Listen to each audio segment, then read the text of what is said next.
Нужна ли церковь сегодня? Всем привет!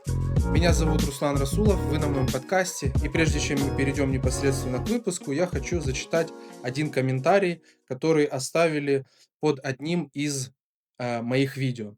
Человек пишет: «Церковная система дала трещину. Те, кто должны были стеречь стадо, стали защищать волков в овечьей шкуре. Они шли впереди, видя перед собой только цель, свою цель». Я сегодня хочу честно поговорить о церкви. Что с ней происходит и куда она вообще движется. Скажу сразу, это не позиция сверху. Это не попытка кого-то учить, это не богословский доклад и не экспертная оценка. Это разговор. Это разговор от обычного христианина к обычным христианам. Это разговор от верующего к верующим, таким же, как я. Поэтому, если вы считаете, что здесь будет какой-то там богословский этюд, то это просто мой разговор, моя личная рефлексия к тому, что сегодня происходит. Потому что у многих сегодня есть вопросы, у кого-то сомнения, у кого-то разочарование. Кто-то переехал из своей страны, из своего города и больше не хочет ничего иметь с христианством и ходить в церковь. И главный вопрос, который я хочу сегодня поднять, это: а нужна ли вообще, в принципе, церковь сегодня, в современном мире для современных людей? И мы пытаемся коротко в этой части, этот подкаст будет состоять, может быть, с двух или даже с трех частей, но давайте начнем. Можно ли верить в Бога и при этом быть вне церкви? Если да, то что тогда вообще есть церковь? Личная история моя. Я пришел к Богу, когда мне было 18 лет, сейчас мне 35. То есть 17 лет, почти половину своей жизни я нахожусь в таком евангельском движении. У меня не было стереотипов насчет церкви, потому что, я не был крещенным в православной церкви. Я родился и какую-то часть жизни провел в Крыму, и я видел в своем маленьком татарском селе мечеть, и у меня складывалось впечатление, что вот это место, где, есть Бог. Вот, когда мы с бабушкой ходили мимо мечети в нашем, маленьком поселке. Я помню, вот когда я проходил, и я думал: «Ну, вот это какое-то вот что-то такое божественное». Поэтому, когда, э, вот я тогда был ребенком, для меня не было, что-то вот такого, похожего, я не видел православной церкви. И уже потом, когда переселились мы на материковую часть Украины, и я ходил мимо православной церкви, я уже понимал, что это, вот ш как бы традиционная какая-то община. Вот в детстве я этого не было. Для меня этого не было. И вот когда я впервые пришел в евангельскую церковь, меня зацепили не стены, вот, не здание, не вот красивая какая-то там мозаика выложена, да, не форма, меня зацепили люди, меня зацепила атмосфера, меня зацепила искренность, когда люди были живые, улыбающиеся, там, веселые, да. И именно тогда я впервые начал понимать, что церковь — это не здание. Церковь — это в первую очередь люди. Люди, которые собрались, вот, да, вообще слово "экклезия" — это, ну, собрание людей. То есть церковь — это люди. И в этот период, таких, каких-то моих становлений, вот для меня, вот то, как я пришел первый раз в церковь, для меня вот это было моим вот таким, скажем, первым походом. До этого я не был ни в какой церкви, ни в православной, ни в католической, ни в другой. Но дальше было все не так просто, потому что, как и многие, я оказался в среде, где звучала идея: если ты служишь Богу, то Бог тебя обязательно благословит. То есть тебе нужно просто служить Богу, и у тебя все будет в жизни на мази.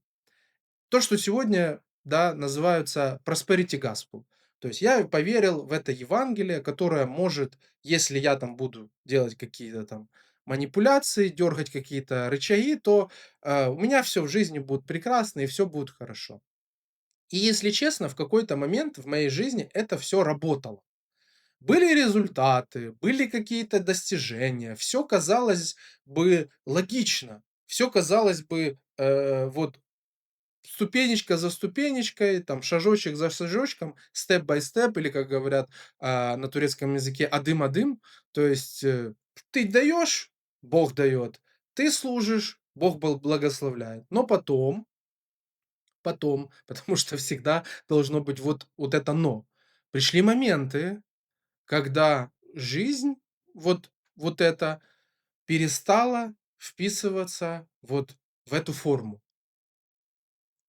Появились сложности, а, появились, потери, появились внутренние кризисы. То есть я начал по-другому видеть, я начал по-другому чувствовать. И вот здесь начинается самое интересное. Любой человек, он должен уметь задавать вопрос. И как сказал один из, святых, да, богословие начинается с вопросов. И я начал задавать вопросы. А все ли так, как мне говорили? А не построил я свою веру на своем каком-то личном ожидании? Вот этот вопрос, он самый главный. А все ли я делал правильно? Куда ли я вообще иду? Все ли так, как, мне говорят, вот это истина в первой инстанции? И вот на таких моментах многие ломаются, потому что разочарование приходит. Я еще раз повторюсь, разочарование приходит. Но важно понять, в чем именно оно приходит. Важно не смотреть вот, на внешние факторы, важно смотреть в свое сердце. Вот то, во что ты верил, да. Я снимаю не снимаю ответственности с этих людей, с этих общин.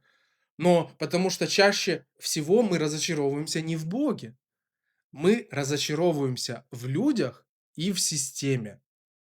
Мы разочаровываемся в ожиданиях, которые были созданы.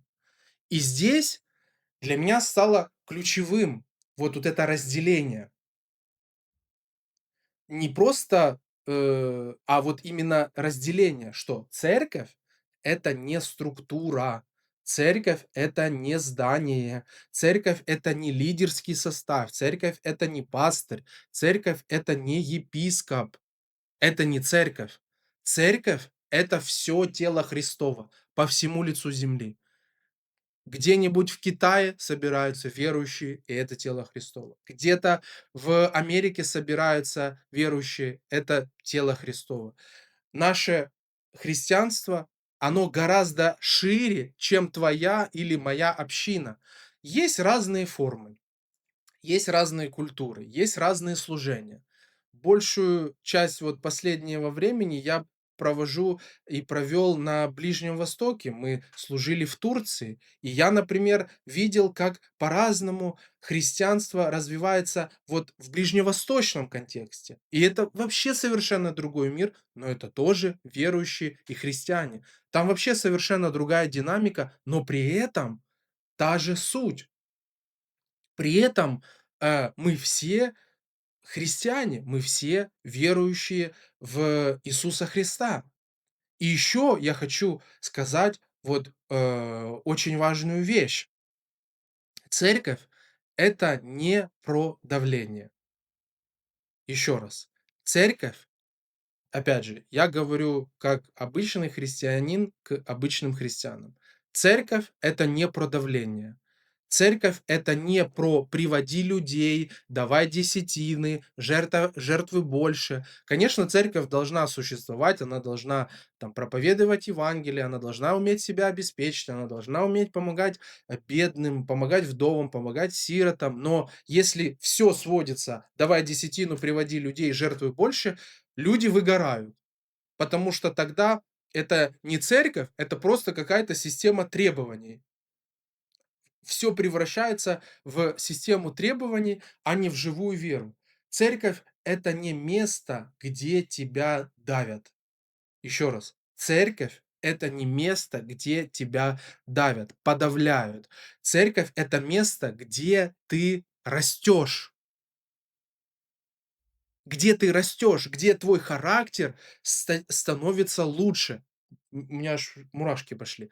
Церковь — это где у тебя появляются плоды духа. И здесь мне очень откликается вот эта фраза, которую сказал служитель Божий, который уже ушел к Господу, пастор Тимоти Келлер. Он сказал фразу: "Развитие церкви — это развитие личности в контексте общины". Церковь — это развитие личности в контексте общины.